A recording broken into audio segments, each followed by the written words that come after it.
I'm Mama Dr. Jones. Welcome back to my channel. We're reacting to the Dolan Twins, and I know you have no idea why that would be relevant to this channel, but I promise it will be. They have a video called Twins Go in Womb Simulator, and we're gonna watch it together and see if we can learn anything. And if you wanna get the merch, you don't get to be offended by science. It's available on Teespring in many different forms. Link will be in the description below. If you're not subscribed, please hit that subscribe button. If you don't, I'm out of things to say. I'm going to pimp you on postpartum hemorrhage treatment. If you get it wrong, but I will teach you about it if you want. Let's jump into some Dolan Twins action. Why did I say it like that? I'm never gonna say that again. I promise to never say it like that again.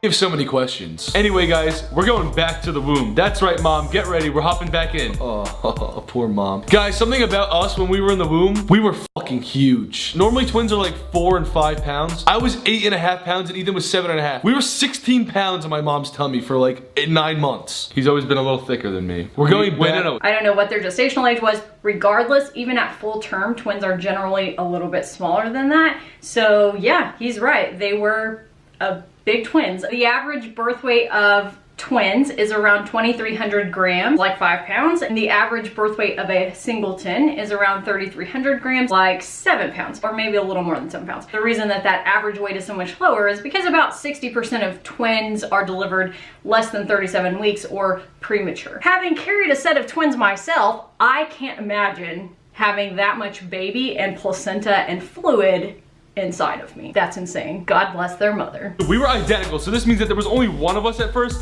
and then we split into 2. It makes me have even more questions. There was a Grethan, and then it became Ethan and Grayson. Yes. Who the fuck was Grethan? Was it one of us, or was it a weird combined version of? Oh my god, that's weird as shit. Guys, there was a Grethan, and then it split. Like I just said that. Okay, yeah, but no, but that's a good way to think about it. I did just say that.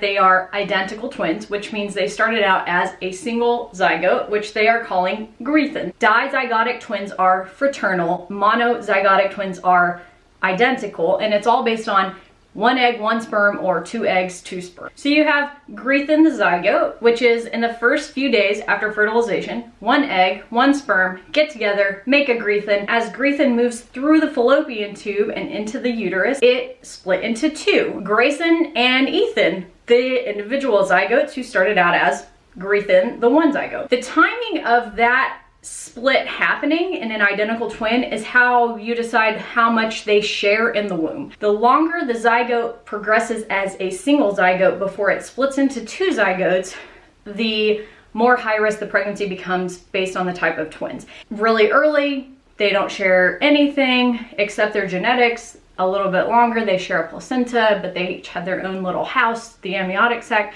A little later, they have shared genetics, shared placenta, and shared amniotic sac. If it splits really late after implantation, that's when you get something called conjoined twins, and that is extremely rare, but that's the progress of how it happens. In a fraternal twin or not identical twin, this is dizygotic, and they will always have 2 placentas and 2 amniotic sacs. So we're going to an obstetrician gynecologist. An obstetrician gynecologist. We're going to a doctor who specializes in women reproductive health and childbirth. He is licensed to deliver babies and look at them inside of women's tummies and just make sure they're healthy, make sure that, you know, they come out right, and takes them out of people and puts them on earth. We're assuming that he's seen a countless number of twins inside of a stomach before, inside of the same womb. Maybe that's why we're so close, because we shared a womb together. That's definitely why. Yes, being womb mates definitely makes you have a close bond, at least in my experience of watching my kids and other people who are twins. Not that you can't be close as other siblings, but there's something special about having a twin. Their description of what I do as an obstetrician gynecologist is cracking me up. I can see why they are so popular on YouTube because they're very funny and I'm enjoying this. Some sort of womb simulator chamber and have to survive in a womb for a little bit together. I wonder if it's gonna be like slimy and hot. I wonder if it's like a bag or if it's like a big hamster ball. How much room are we gonna have? What position were we in? How are we gonna eat? I definitely stole all of your food. We have a lot of questions for the doctor, as you can tell. And find out what it's like to be a slimy twin in a womb. Something I've always wondered, honestly. All right, let's figure this out. Let's do this. This is insane. All right, here we go. Give us some insight on what it's like to be inside of the womb. It's great to be with you. What exactly is the name of? I take it that you know a lot about twins and wombs and stuff. Yes. Okay. I guess you could say that. I was wondering if the reason that he is much scrawnier than I am now is because I stole most of his food in the womb. I don't know where this is going, but it's so funny. I'm the older one. I came out first, about 20 minutes before Grayson. All right, so we already know based on that one statement that his mom had a vaginal delivery and not a C-section, at least for the first twin. Twins are not born 20 minutes apart if they come out by C-section. If one of them came by vaginal delivery and one by C-section, or if they were both born by vaginal delivery, then they could be that far apart. Is there any like specific reason why twins come out first, or was it just like there and luck of the draw? It really is kind of a flip of the coin. Majority of the time, the first baby is head down. That was me, yeah. That was I slipped you. right out. Fantastic. He was upside down, so he made it a little bit more complicated for my mom. But you know, again, I'm more generous, so I made it very easy. That's it. So you started the theme very early. I suspect based on that conversation that Ethan was baby A, and the baby closest to the cervix is generally the one born first. It sounds like he was vertex or head down, and that he was born first vaginally, and then Grayson was baby B, and it sounds like he was born breech or not head down. That's a guess based on what they just described. He was not in the right direction and he made it a little more complicated on his mom. As an obstetrician, what goes through my head is, sounds like they had a vaginal delivery and baby A came out vaginally vertex and baby B made it a little more complicated coming out breech. The literature would say, in the hands of an obstetrician who is skilled in delivering twins, it's safe to proceed with vaginal delivery. And that's based on a New England Journal of Medicine article about the safest way to deliver twins. What that article says is that if a person meets a certain criteria, which are outlined in the study, it's basically an uncomplicated near-term twin pregnancy with baby A who is head down, that in the absence of other complicating factors, generally is reasonable to proceed with vaginal delivery. Super interesting article, and they actually have a really great YouTube video, and I'll just link that below. Before I started being a YouTuber, that was a video I used clinically to show patients all the time. Sounds like what happened for their delivery as well, and their mom's a superhero. When we're creating this chamber, we don't really know what's going to be in it exactly. So the fluid in there is kind of like blood-like, kind of red. No, the fluid is actually clear. Oh, clear fluid. Clear Yeah. fluid. Because you know that amniotic fluid is just baby pee, right? Oh, it is? Oh, I didn't know that. Yeah, Yeah. I wish we did know that. I don't think we should pee in it. No. Yeah, we talked about that in the last myth versus fact video. Glad to see that another obstetrician agrees with me, because it's true. So warm. Warm water? For sure. Body temperature, 98.6 degrees. It's inside a person. It's warm too. Okay. Okay. Taking notes. That doctor's like, what? And you're opening your eyes around 28 weeks, and when we do ultrasound and we look at at the baby's face and we look at eyes, you can see the baby's lens kind of moving around. So babies can hold hands. They're used to that physical contact with each other. I would say we probably tried to hang out. For sure. To like hold hands because of how close we are. Well, maybe he tried that. I kind of like my personal space a little bit. Obviously, unless babies shared an amniotic sac, they're not going to be holding hands in the womb. What he's talking about with regards to babies being able to hold hands is a reflex where if you touch the palm, the baby will grasp. So that's, I think it's called a grasper reflex. Oh my gosh, I haven't been on peds in forever. Let's look it up together and see.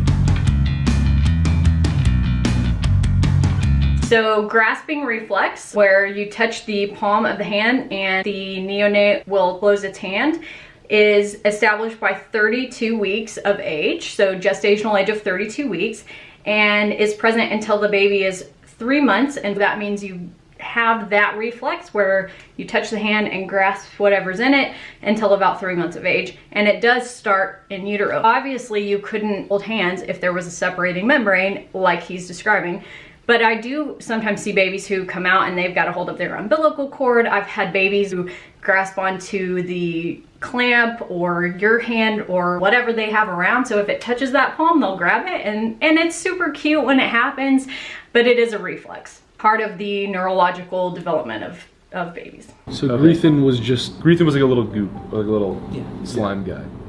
Okay. Sure. Okay. Just wanted to know what he was like. So what position do you think we would be in for the majority of the time in the womb? Do we swim around? Do we like kick each other's faces by accident? That would not be uncommon. We are going to relive our lives as womb mates. Okay, so I think we kind of have all the information we need to create our womb simulator. I think so. Thank you very much, Doctor. Thank you, Doctor. Really appreciate it. It's a privilege, guys. I loved that they like started this video by interviewing an ObGyn. That was really fun, and they cracked me up. This is funny. I'm interested to see how they're going to build this. Yep, it's the box. We're gonna get in the box together. No, it's not the box. It's what's in the box. That is this big, giant plastic Zorby. What's it called? Zorb? I think it's called a ball. It's a big plastic ball. It is called a Zorb. I've been in a Zorb. When we went to New Zealand in 2011, we went Zorbing and it was awesome. We like got into this giant thing, and now that I'm thinking about it, it was very uterus-like. It was nice and thick with some separation between the inside and the outside. There was water in it. They put us at the top of the hill. This is not the part that was uterus-like, and we got in it and rolled down the hill, and it was amazing. It was so fun. It was like being in a washing machine, but fun. It's a good thing they don't have me advertising for them, because I don't make that sound very fun. It was a lot of fun. That inflates and can fit up to like 4 humans inside of it. I think it's only 1 human. Oh wait, really? Yeah, you didn't read the box. So this can fit one. So we're going to something that can only fit 1 human? Yeah, that's what a womb is. We just multiplied by accident. All right. We're wearing really tight clothes because babies are naked inside the womb, but this is YouTube. We can't be naked on camera. Good choice, guys. All right. Stop smacking mom. Okay, sorry. So this is what the womb will look like in trimester 1. We'll have the most room because we'll be the smallest goops, and then it's going to be filled with a lot of fluid, a lot of water, and the water is going to be very cold. Well, it would actually be piss, but does that mean that if I have to go, I can just let it go in there? No, that's not what that means. I'm not kidding. I think that's what Dr. Ott said. The video's over if you pee in there with me. Okay, I'm legit worried they're gonna suffocate in this thing. The Zorb that I was in had like air in the outside and a ball with space between an inside layer and an outside layer, and that's actually a little more womb-like because the uterus is a muscle and it's really thick, especially in the early part of pregnancy. It has a protective barrier between the inside where babies grow and the outside. I guess we can call these umbilical cords, but in actuality, they would be our pee-pees, because we'd be peeing. So now you're peeing too. Yeah. This is probably the first twin activity that we did together. Our first piss. What happens when babies have to go number 2? I think we did that together too. Sometimes babies do have a bowel movement on the inside. We call that meconium. In general, we don't like that to happen. The closer you are to term, the more likely that is to happen. Most of the time, that's something that doesn't cause major issues, although in rare situations, it can be really dangerous. We got a camera in here too. The air is going in. Get it zipped up. Give me air.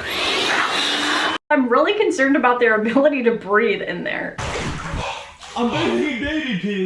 Yeah! Trimester 1! Yeah! Dr. Ott said we can't talk in trimester 1, and you can't touch me either. I'm trying to enjoy my peaceful first trimester, because it's about to get shit. Ethan, Grayson, this is my relaxation period. You're not allowed to talk to me in trimester 1. I think it'd be Stop! You goops can't move like that! I'm having fun as a goop here. And they can. It's actually doing a relatively good impression of what a 12-week fetus would do, which is just kick around. Why am I making this? I hope you guys watch this. You wanted me to react to this, and I'm finding it hilarious and trying to find some educational points in the meantime. I'm a goop and I need to grow! Mom! Oh my god, my ears, the fucking walls, the sound bounces off the walls in here. Do not scream again, it hurts bad. Alright, Mom, let's get some food in here, please. Ah! In a real uterus, the fetus can hear and respond somewhat to sounds, and this is later on, not quite this early. It probably sounds more like if you went underwater. The sounds are very muffled because the fetus is in an aqueous environment inside the amniotic fluid. Lots of layers of protection for the fetal auditory canals in utero. Mom! Oh! What is it? It's a pecan. It's a pecan. I guess this is what like eating with you in the womb would be like. You get most of the food. Yeah. Because I'm the nicer twin. It's a good deal. Now that we ate that pecan, we're growing.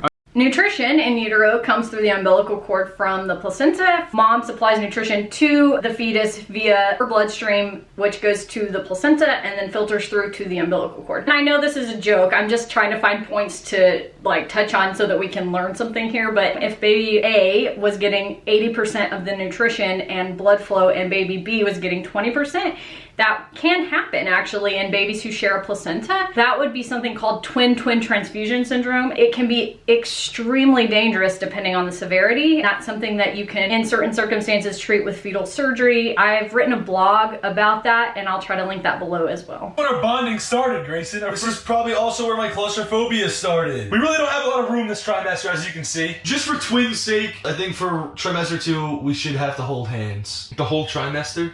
I mean, that's when babies start holding hands. That's probably what we did. You're right, Dr. Ott did say that.